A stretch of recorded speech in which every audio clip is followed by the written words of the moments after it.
আমি সিদ্ধান্ত নিয়েছি,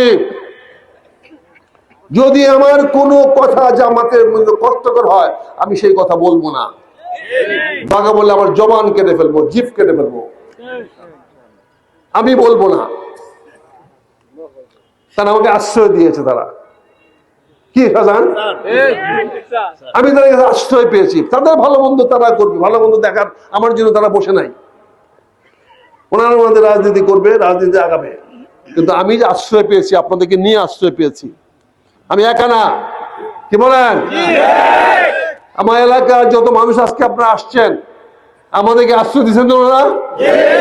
আমাদের আগামী দিনের বিপদে আপদে সুখে দুঃখে ওনারা আমাদেরকে আশ্রয় দিবেন, এই কথা আজকে পাইছেন না আপনারা? ওনারা তো আসছেন, কি বলো পেন্টু? আমরা আজ থেকে ওনাদের আশ্রয় আছি। মোগল ভাই, মোজাম্মেল ভাই, এই মানুষগুলো আপনাদের আশ্রয় থাকতে চায়।